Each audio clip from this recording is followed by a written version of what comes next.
The question is simple. Have any of the systems on my network been compromised? The answer is harder than it should be. Enter AI Hunter. Active Countermeasures has automated and streamlined techniques used by the best pen testers and threat hunters in the industry to create AI Hunter, a network threat hunting solution that does the first pass of a hunt for you to identify systems that are most likely to be compromised and scores the results on a scale from 0 to 100. You can then research those systems in depth with AI Hunter. Focus your valuable time on the systems that need your expertise with AI Hunter. Sign up for a personal demo today at securityweekly.com/ACM. RSA offers business-driven security solutions that provide organizations with a unified approach to managing digital risk and designed to effectively detect and respond to advanced attacks, manage user access control, and reduce business risk, fraud, and cybercrime. For a limited time, get mobile multi-factor authentication from RSA Secure ID Access for free to help secure your remote or dynamic workforce long-term. Leverage push notification, biometric, and one-time password authenticators to secure access to your cloud applications, on-premises systems, legacy systems, privileged accounts, and more at no cost for 6 months. For more information, visit securityweekly.com/RSA Security. Welcome back to Security and Compliance Weekly. We've been having a great discussion about all things legal. It's been sort of a legal primer for us given to us by Priya Chaudhry. I do have an announcement before we get back into the conversation. Security Weekly is ramping up our webcasts and technical training schedule for the rest of 2020. Something to look forward to in September, which we started today. You can learn how to extend the enterprise network for remote workers and protect your home network. Also, you can find out why traditional data security can't be zero trust and learn how to reduce the blast radius of your cloud infrastructure. Want to learn all about this? Visit securityweekly.com/webcast to see what we have coming up on our schedule and to register. And of course, you can always go back and see our previously recorded webcasts and technical trainings by going to securityweekly.com/on-demand. So, we were remiss in the first segment, and I blame John completely. But we usually ask what we call the hot seat question.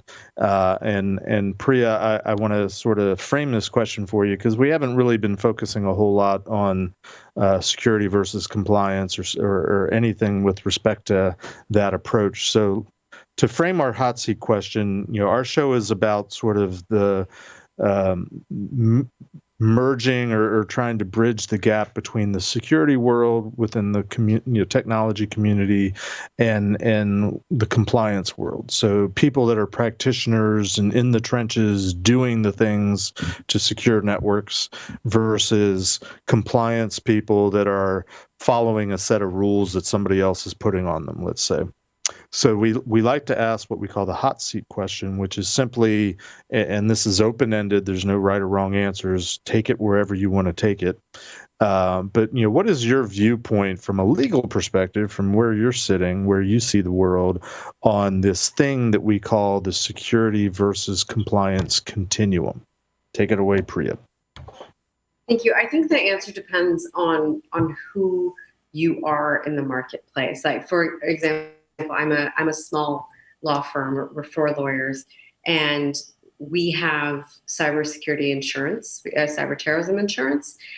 We have an insanely robust system because we are in possession and we're cloud users of so much privileged and confidential material, and also material that the government gives us, and sometimes banks give us, that we are required to have certain systems in place to keep it secure.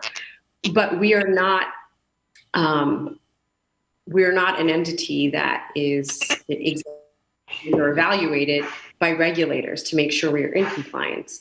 If I had so I don't, as we sit here today, I don't have to show anybody how I keep my data secure.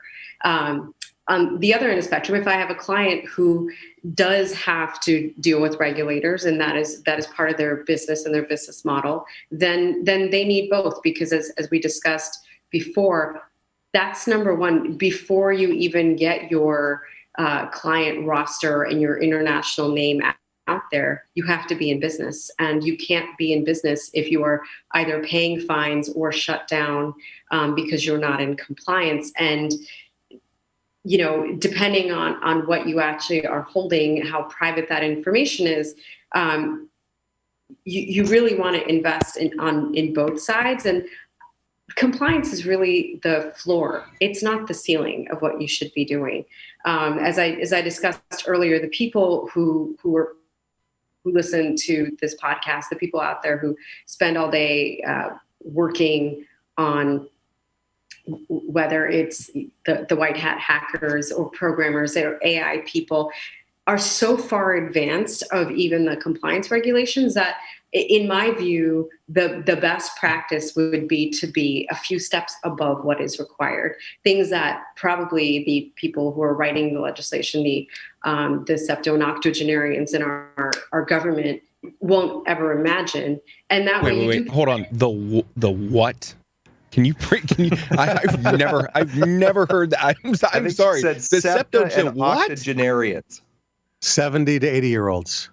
Oh, Septo when you're 7, in law octo is school, 80. you have to learn a lot of Latin. These are Latin words, Scott. I mean, I know in the security industry we have acronym soup, but damn, I've never heard that before. Oh, we can get worse than that. There is a plethora of legal We can. terminology and jargon. Just because I blew your mind, I'm going to throw out another word I love: triskaidekaphobic. Someone who is afraid of the number 13. There you go. It's a nerd call. All the nerds raised their hands on that one. Jeff, Maybe did all you have the- another maybe all the question, or can legal I launch nerds. into Uber?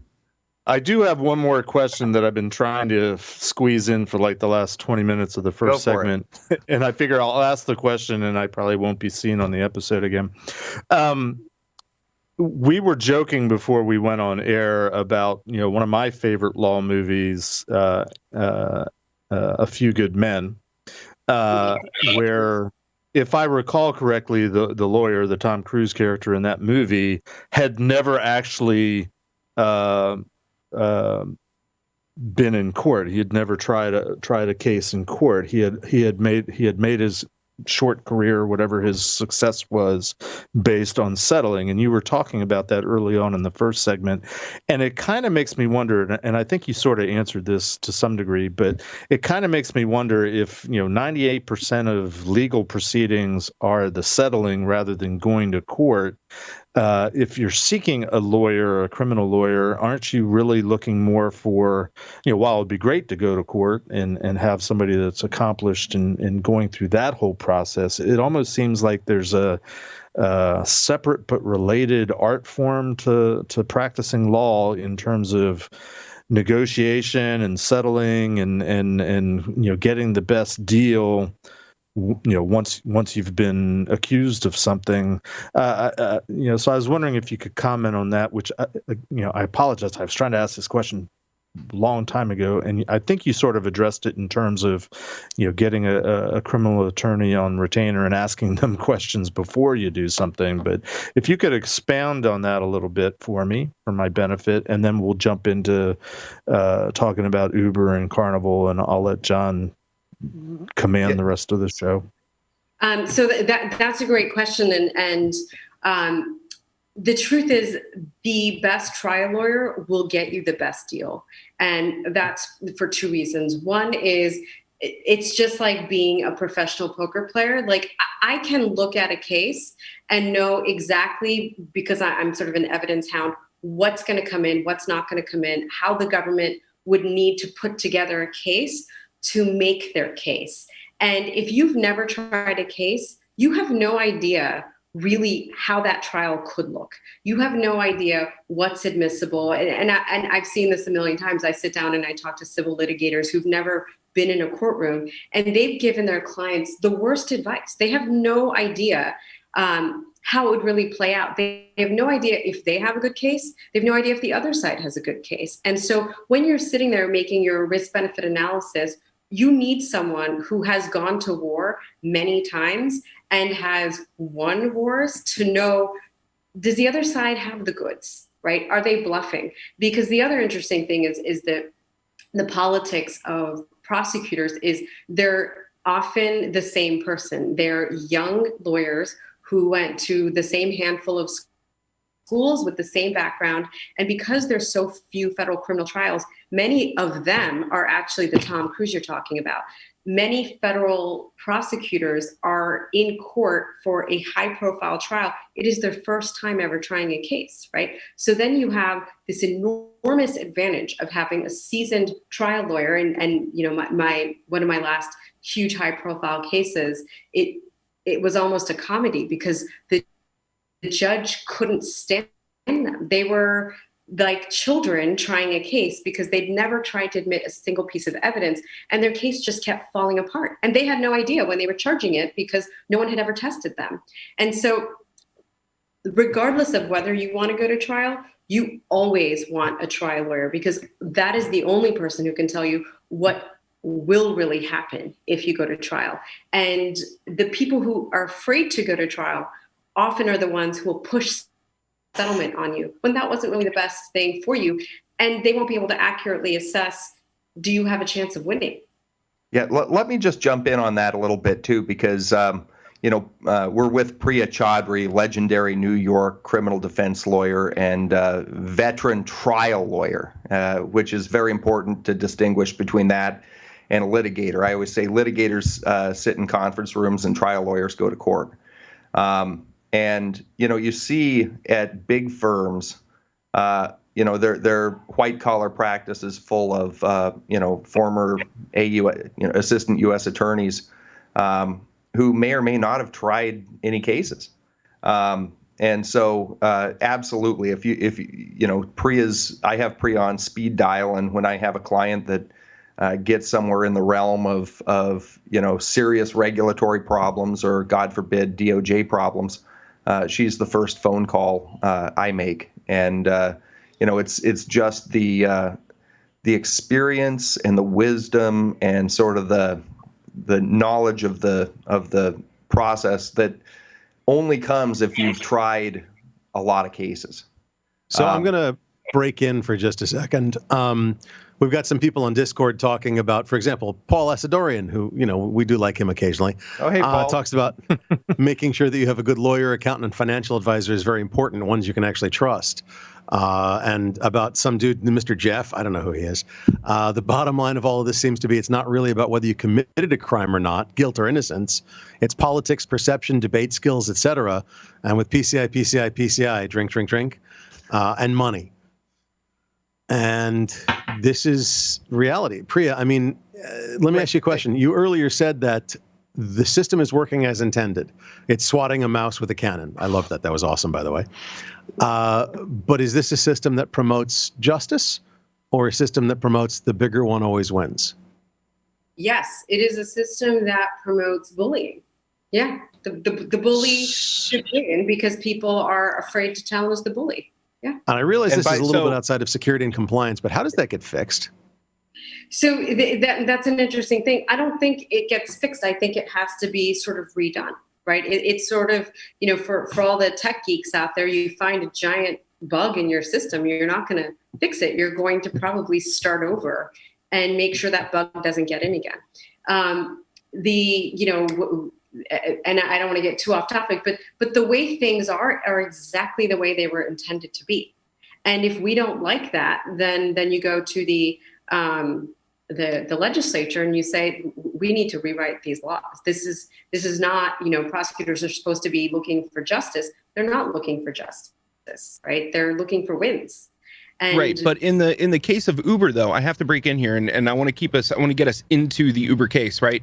No. In the case of Uber, yes, the government's not coming after the former CISO by no happenstance, right? There was something that was done wrong. The government has a body of evidence against this individual for their actions, right? Can you walk us through some of that thought process, please? And by the way, before you do that, Priya, let me just give the facts of the case for people who may not be familiar. Uber had a relatively small security breach in 2014, small in comparison to the next one. 50,000 drivers' info was released. When there's a data breach, various state attorney generals or the Federal Trade Commission can come in, investigate, and levy a fine. And in some cases, these fines are enormous. There was one recently with Equifax, which was $700 million, which is about 20% of their annual revenue. Revenue, not profit. So these are potentially crushing fines.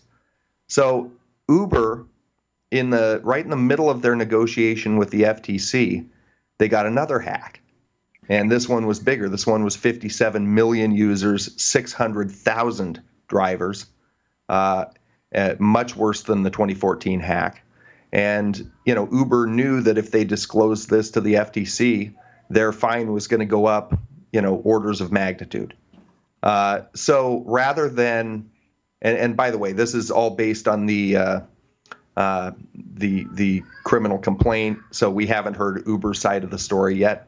But according to the complaint, Uber and its CISO paid the hackers $100,000 worth of Bitcoin. They styled the payment as a bug bounty payment, but in fact, according to the government at least, it was really hush money to keep the hackers from publicizing the fact that they had exfiltrated this treasure trove of personal data. So that happened in 2016. According to the government, Uber made all sorts of false statements, and the CISO himself made all sorts of false statements to the FTC. And then later it came out what had happened. And rather than going after Uber as a company, the federal government specifically charged the CISO, who had orchestrated the payment and who had made false statements allegedly to the FTC, and now he's charged with obstruction of justice and another crime that most people have never heard of, which is called mispression of a felony, which is essentially you cover up somebody else's crime. So, Priya, I'll just ask kind of an open-ended question. Having looked at the Uber case, as much as we've been able to see from at least the government standpoint, what thoughts, concerns, and wisdom have you been able to glean from that? So that's a great question, because it's a 22-page complaint written by the agent, and the complaints are always more detailed than the indictment. It's not all of their proof, but it's a pretty good roadmap of what evidence they have. And as I was going through it and I was thinking about the elements of the crime and how they're going to put it together, on the obstruction count, the question really comes down to, did the chief security officer, who was designated by Uber as the individual responsible for giving accurate and truthful information, did the chief security officer have a duty to disclose the second hack? Another way to think about it is, was not disclosing it a material omission? And I'm not sure what the answer to that is. I think the government is really reaching, because as I said before, when the government wants to try to change the law, they kind of reach out and grab someone that's maybe outside of the criminal law and see if it can stick. If the FTC had said in their investigation, tell us everything that is going on, including any new breaches, which they didn't, that language was not there. It just was this sort of fuzzy, sloppy language saying, until the date of the end of this investigation, tell us things that are happening. But there's a very valid argument that this investigation is just referring to the 2014 hack. And there was no obligation for this individual to report this, for anyone at Uber to report this. So when I said before, the question is not, is what I'm doing legal? The question is what I'm doing obviously illegal? And I don't think it is obvious. I don't know that the government is going to be able to prove the state of mind of the person, that the reason he didn't reveal this is because he was actually trying to hide it from the FTC. And all of the other sort of pieces of evidence the government points to, sort of internal issues at Uber, they're just trying to muddy the water. Maybe the guy messed up on how the chain of command happens at Uber, but that's not a criminal problem. Maybe they changed the way they do NDAs and they changed their own procedure at Uber. That's also not a criminal problem. The government has no right to tell the company how and whether and who drafts the NDAs here and who can edit them. The government is only there to enforce already written, at the time of the conduct, penal law. And it's not clear to me whether, based on what I've just seen in the complaint, that's going to be enough to convict him. I think there's actually going to be excellent motion practice, I'm hoping, before this ever goes to trial, to try to dismiss that count. And the second count of the misprision of a felony is even more fascinating, because I don't know of a single case. It's a very rarely used federal statute.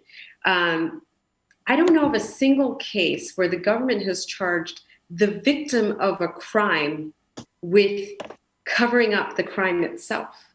And if they're really going to open that can of worms, it's actually mind-blowing where that could reach. And then you end up in this bizarre selective enforcement world, and that, you know, if someone is the victim of an assault and settles civilly with someone and doesn't go to the police, are they committing misprision of a felony? I mean, it's literally endless, and it's almost suggesting that crime victims or businesses cannot internally resolve things, that they somehow must alert the parent government at all times, or they themselves are at risk of committing some kind of crime. And it almost takes away any sort of, you know, the corporation is a separate entity, any sort of privacy within the corporation. And Priya, if I could just jump in for a moment, or is somebody else trying to ask a question? Yeah. I really want to jump in here because, you know, I want to jump in even more. So let's fight over who's going to talk. Well, poo. Okay. Go ahead, Scott. In reading the press release about the case, right? One of the was I had a moment of an epiphany. Okay, what the government is doing here is affecting compliance through legal means. Yep. Right. And so to bring it back to the show and tie it all together, go ahead. They're also trying to rewrite the compliance requirements through means. Yes. Right. Exactly. Yes. And this, I don't know if this is unprecedented, or if we've actually seen a natural progression of this when the government went after Apple for encryption, right? And Apple told them to go pound sand. I think we all remember that, right? Either it's having keys to Apple devices, or having a backdoor, or, you know, having an exploit or something like that. What the government is doing is they're saying, okay, we can't through simple majority come up with the correct standards that people should be using, so we're just going to set that precedence in legal and hope that nobody sees it.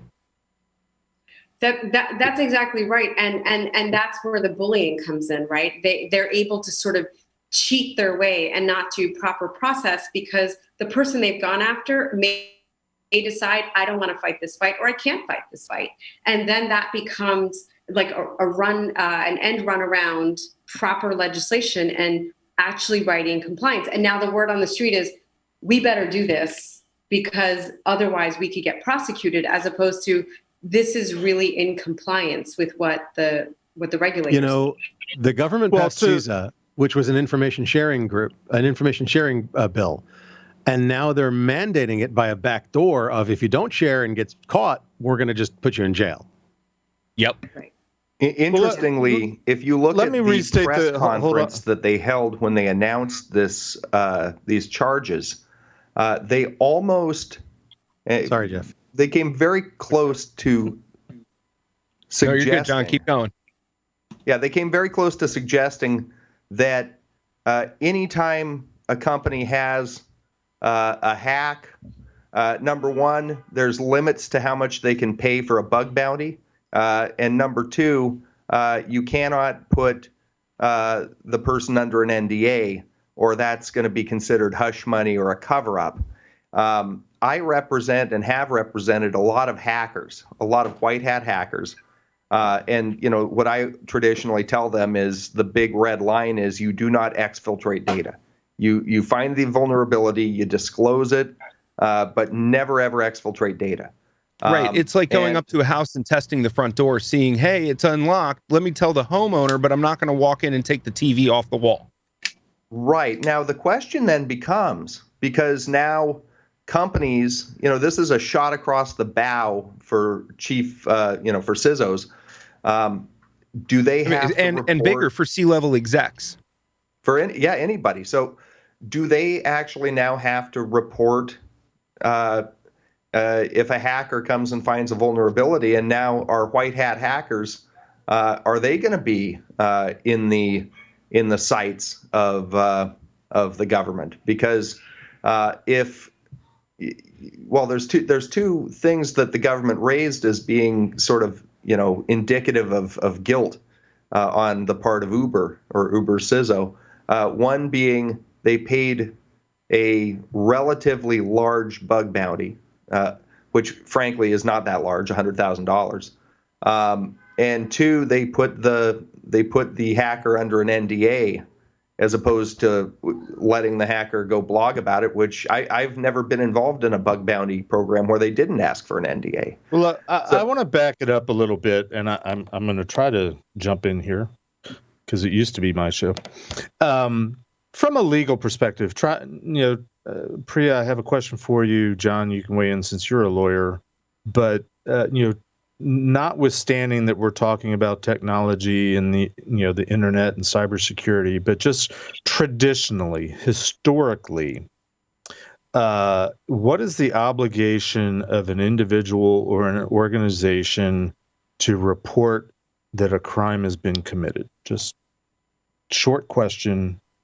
Is an individual or an organization obligated, required? What is the legal perspective on reporting a crime having been committed against them? Priya, you handle that, or I can. You take the first crack at it, Priya. So the first crack is it depends on what kind of organization. Certain organizations have affirmative requirements. Really, any banking or financial industry does have a reporting requirement because the broker is that a legal or a regulatory requirement? It's both, right? It's regulatory to stay in business. You have to make certain disclosures. We have done these sorts of checks. Here's what we found. Here you go. The bigger sort of legal requirement came down when Sally Yates was Attorney General. There was something called the Yates Memo, and she wrote this memo for all the federal prosecutors in the country, basically saying, here's how you evaluate whether a corporation is cooperating or not, because corporations don't really have the choice of not cooperating. And one of the things that, because what corporations used to do is say, we couldn't figure out who did it, but maybe some bad stuff was done. Sorry, here's some money. And Sally Yates was like, that's not good enough for me. You have to name names. You have to give me the names of every person who knew this happened. And as high up as you can go. No more giving like the secretary's name while the CEO is flying off in his G5. And so practically what it means for a corporation now is as soon as there's any sort of investigation, you better be ready to tell on the people within the corporation and have not just a sacrificial lamb, but a whole stable of sacrificial people. And the higher up they are, the better. And if that's not satisfactory to the government and they don't think you've actually cooperated, they're going to burn the whole thing down. So it is both an actual requirement in some industries, and then it's become a practical requirement in all industries, in any company. I object. Sustained. Let me restate the question. Sit down, prosecutor. Oh my God. As an individual, as a person, and a crime is committed against me, something happens to me, am I obligated to report the crime? Absolutely not. The mission isn't about reporting alone. It's about did you conceal it? And that's what's so tricky, because many people have crimes committed against them all the time. And the things they do, if they don't go to the police, look like concealing, right? It just depends on whether they want to enforce it. The other factor here, Jeff, is that if you're a public company, that means you're making all kinds of representations to the SEC and to your shareholders. If you're a highly regulated, if you're a bank, you have your own, periodic regulatory statements you have to make. And so under securities law, for example, it's a violation, and in some cases it could be a crime, to omit disclosing material non-public information, such as a hack. And so that, like the Carnival Cruise Lines, that hack became publicly known because they had to put it into their their quarterly report.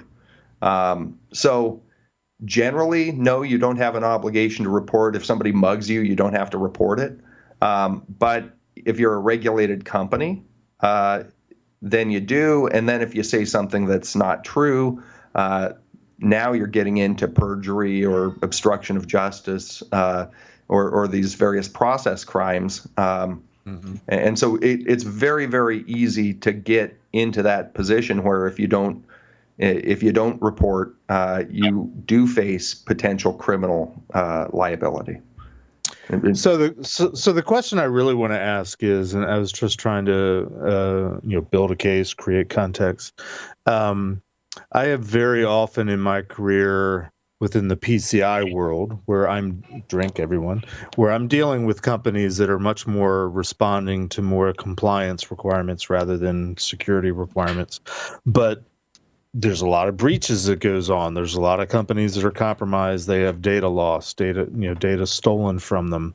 And something that I have noticed over the years is, and it's a little bit crass, and I apologize, but very often in our world, when a company, an organization is essentially the victim of a crime, they're breached, they're compromised, they have data of whatever ilk stolen from them, they are, let's say, set upon as the bad guy. Well, they weren't compliant, they weren't secure, they weren't doing this, that, or the other. They in the case of Uber, they're hiding it, so on and so forth. The only parallel that I draw to this is in the way that we treat organizations which are at the end of the day victims of a crime. Is the only parallel that I see is primarily women that are victims of sex crimes, and the way that they are often treated in the media, in the perception, if not the courtroom and the legal proceedings, in terms of what's their lifestyle, what's their habits, where were they, what were they wearing, what was their conduct, and so on and so forth.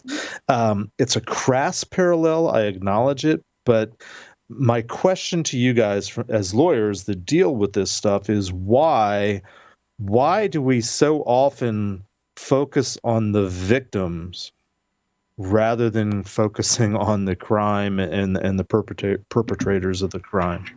Because that's where the money is. Exactly. Priya, I'll let you go. That's my answer. Go ahead, Priya. So John's right. The part of the Department of Justice is extracting money from people and from companies and fines and shaking them down, and same with regulators. And that's their bread and butter. And their war uses this sort of negative publicity of it doesn't suit them for their own crisis management to be going after a company started by, two lovely young people that was then taken hostage by these, evil hackers. They want to brand that story as the villain is the one, that they're the white hats going and attacking and penalizing and taking money from. And so they get to recalibrate their shakedown into, we're helping the community by saving you from this shitty company. Sorry about that. By this recalcitrant Crap, company. you swore? We can swear on this. It's okay. Go to town. Yeah, it's quite all right. Go to town. Oh shit, she cursed. Damn it. And that's kind of how the government stays in business, right? Because if they played it the way you're suggesting, which I think is right, all these companies. I mean, this poor guy from Uber, I can just imagine he's like going through this FTC nightmare, and then he gets an email at like 1 a.m. that says like, we have your data. Like, he must have wanted to cry, or maybe he did cry. Like, that's a terrible experience for anyone who cares about their corporation, and they are victims. And real CISOs don't cry. Just saying. And all the decisions he has to make, and how are we going to navigate this if the story was told in that way? And this is one of the reasons that I realize now I need to take control of the story when I'm representing that person, and I need that narrative out there. Exactly what you suggested. Like, aren't we really pillaging the victim? Right? This horrible catastrophe happened to this house, and now we're just breaking the walls down and taking all their stuff out, right? We're helping the hackers loot this place. And that's the kind of narrative that once, my advice to just sort of the world out there of these industrious people with these companies and trying to do new things and watching the regulators and government sort of cheat by maybe these overreaching prosecutions and bully and whatnot, is to try to get together and take control of that narrative, right? The only way to stop the enemy of the gate and stop the bullying and stop the government from pushing more and more and overreaching what the actual words of the statute say is for a fight. And Apple did it because it's a behemoth, but Apple isn't necessarily bigger than everyone else put together, right? If there was a united front, just the same way that the ACLU backs projects that it believes in and it contributes to, because it understands that this is the mission. In the world of cybersecurity, when there is a threat of the bully, of the regulators, of them getting it wrong, honestly, and changing the entire landscape in a way that doesn't really achieve the purpose what they're pretending they achieve, right? It's really just maybe slowing things down and scaring people and maybe trying to criminalize mistakes, or in this case, in my opinion, criminalize a mistake that the FTC made. They should have very clearly said, this is what you need to do. They didn't do it, and they're mad. Maybe the person made a mistake. Maybe they found a loophole. Either way, you're not guilty, right? The only way to sort of fight against that is to fight the war, right? Priya, let me just add, if you don't mind, I'll just add one little wrinkle to that, which is it's not just the FTC. Right. It's all 50 state attorney generals have offices and regulations that they can apply. And when they levy a fine against a technology company, that money goes right into the Treasury. And we see, some of these FTC and other state fines are, hundreds of millions, in the case of Facebook, billions of dollars. As states suffer from COVID and their treasury is bare and they're desperate for money, do you foresee states potentially becoming much more aggressive, not because they necessarily care about the sanctity of data, but because it's a revenue stream? Absolutely. And it is also, companies today, if you do business in one state, you do business in all states, right? So right. It's such an effective domino threat that, suddenly the New York AG is coming after you. New Jersey is going to be next. And then you just imagine all 50 states taking their pound of flesh from your company, and you might just roll over as quickly as possible because your hope is this one state doesn't whisper into the ear of the other. And that's sort of what I was saying. They can sort of join together to collapse this. And the only way to fight it is if there's some kind of cooperation within the cyber world and cybersecurity world of we're actually going to push back. We're going to push back. So let me drop in with a question. With what you have just addressed. Earlier in the show, you had made a statement of the government then adds charges on the night of the trial, therefore changing the battlefield entirely by doubling the amount of charges, right? Right. So is that, as a point of clarification, is that what you're referring to? No, what I was referring, that would be the same indictment. They add like a second count, for example. What I'm referring to is, and you would see this a lot in securities prosecution, that first you get a notice from the SEC, and then you get one from the stock exchange, and then you get one from FINRA. And these are all the three different regulatory bodies that cover the same company and the same conduct. And so now you're answering to three different groups of regulators. And, as John was mentioning, every state has their own regulations. And so what the states are able to do, if they wanted, is each take turns or pile on and bring charges at the same time against company, which is sort of how they brought down the internet poker game companies, is all the states started coordinating their efforts and just made it impossible for one company to fight back. But then when the big companies got together and mounted a defense against all of them, then it was actually a war of equals. And a lot of the people accused won because they weren't actually doing anything wrong. But one person couldn't fight all of it. Okay. All right, cool. Jeff? Well, I had permission from Johnny to let this thing run a little bit long, but we probably should be respectful of his time because he has to get the next show going shortly. Cool. Thanks, Johnny. Priya, I'll give it back to you for any final thoughts, any final admonitions to actually strike that. I always ask lawyers when I meet them one question, and I'll let you close on this question. What is a tort? A tort is a civil wrong between two people. So the same thing that could be a crime is often a tort. So if I punched you in the arm, it would be the tort of battery, but that could also be considered the crime of assault. It's just between two individuals and not enforced by the government. But Priya, before we lose you, just let everybody know how they can get in contact with you if they're sitting here saying to themselves, gee, I really should be prepared in case the day comes where a regulator or the DOJ knocks on my door. How can people get a hold of you? So the best way is probably to shoot me an email, and the subject of which is clear that you need a lawyer or you want to talk to me. And my email address is priya@chaudhrylaw.com, or you could go to my website and I'll spell the last name Chaudhry. My first name is Priya.